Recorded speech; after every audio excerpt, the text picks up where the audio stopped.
Okay,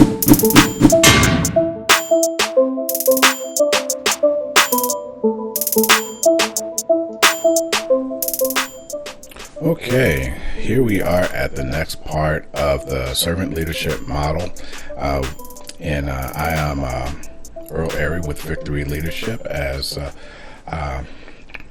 we go through this model, we're at the fifth part of persuasion, and the persuasion model is part of the model is interesting because persuasion comes in more than one type.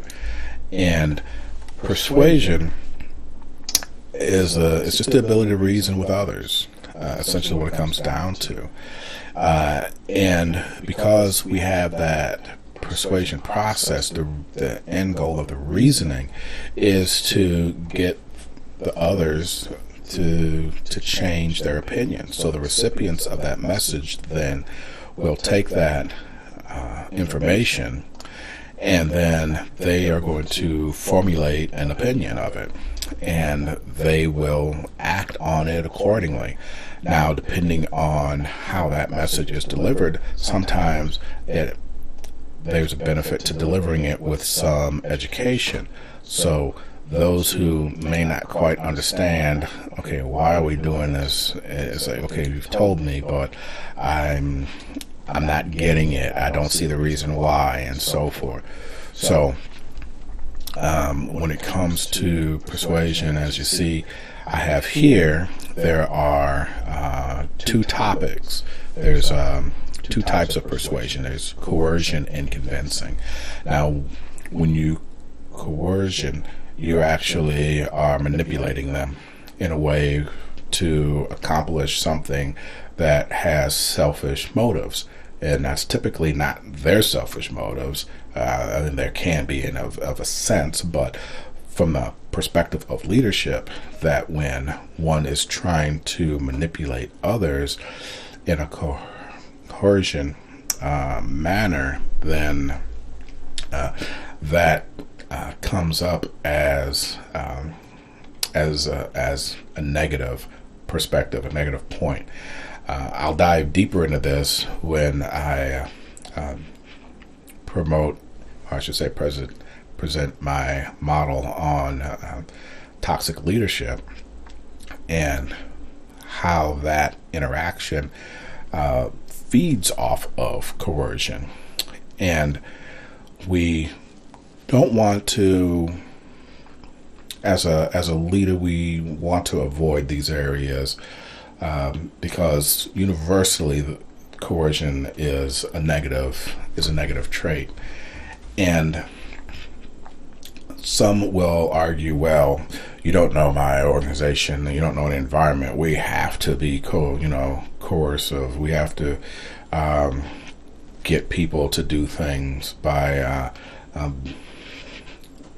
manipulating them into action.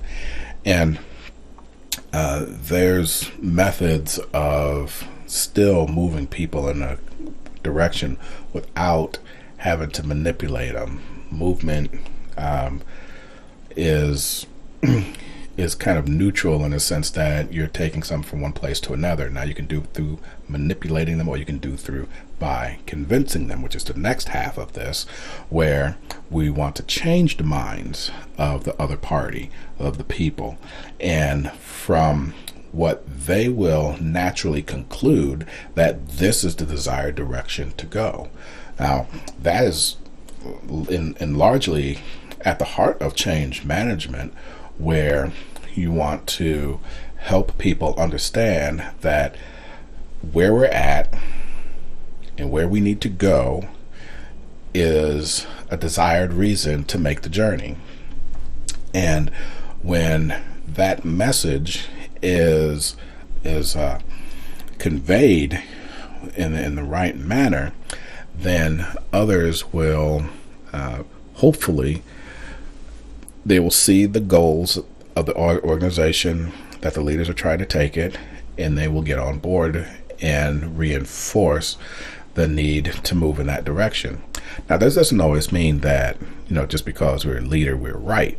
There are opportunities, I believe, that we should always leave open for feedback to come in. So throughout the persuading process, that there are elements that we start to understand to a higher degree, to a better degree, because then we can take that and we could put it back into the whole persuasion process. As an example, someone may say, well, if you think about, yes, these are our company colors, however, that looks good for a logo, that may not necessarily be the color that we want to paint the whole room, because the way that our building faces this direction, and in the afternoon, the way the light reflects in, it's very harsh. And more than one person has talked about they receive, like headaches, and yes, we can put blinds on the window, but we like the view that we get through the windows and the cityscape and the lake and whatever those elements may exist to be. And when you hear some of that feedback, then you can incorporate that into the process. And now something that really that may not be a big thing to change, but can have a big impact. And when somebody is miserable in the work environment, that can have a nasty impact, not only on just production, but on the mental health of people, which can spill over into their physical health, and as well as their perceptions on organizational support and how other people interpret their position when interacting with them outside the environment.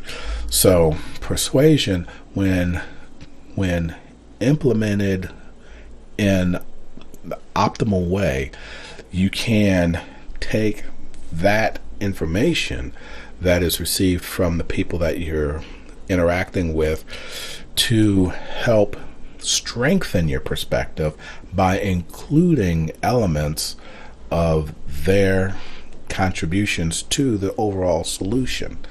And that is very helpful in any type of change that you want to try and move through the organization or through the department, or even if you're trying to invoke change on larger scales, like in the environment.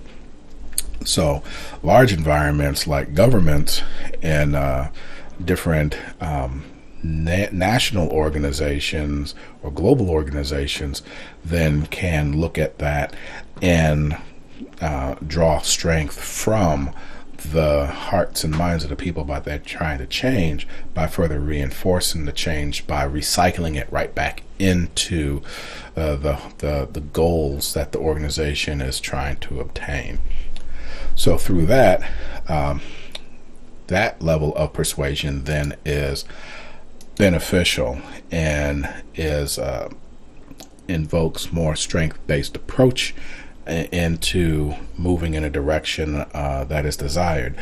And that has not only an impact within the organization, but of course, like any environment, as I mentioned, and it promotes or has the potential to promote good, positive public relations and promote the organization not only in a better place, but also from a competitive advantage, that you're engaging and incorporating things into the environment, into the corporate culture that others may not. And that can set up the organization for positive success moving forward, not only in the short term, but long-term engagements. And those different elements that contribute to it then can be actually make any of these changes that may happen in the future more productive, because then a track record starts to emerge of success. Not that everything is going to be perfect and go well, but when there are challenges that arise, you'll find that people in the organization are going to be a lot more tolerant and forgiving and understanding when certain challenges arise that the wrong solution was chosen, and a method to getting back to where we need to be then becomes more tenable. People are going to will revert to what's comfortable, and therefore to what was before anyways. But when you try to make that change again, that the idea is that, okay, the first one didn't work out, but the second one will, that we're trying. And part 2 and part 3 of those type of change management efforts, if you're part 3, part 4, and part 5, unless that you're breaking it down like that, if you're just trying the same thing again, then it does need a revisit and inclusion of that, of how you're persuading them and moving them forward and incorporating their ideas into the total solution. But when moving forward in that direction, that when you can take that idea and you can recycle it back in, then people are more likely to reciprocate with more ideas and then further reinforce the position to the point where now you've accomplished exactly what you're looking to persuade others. Now people are persuading themselves. So this will build upon the next section of the servant leadership model, where we'll look at conceptualization, and we can see again a layering progression of how persuasion can then link to conceptualization to move the organization into the direction in which it wishes to go.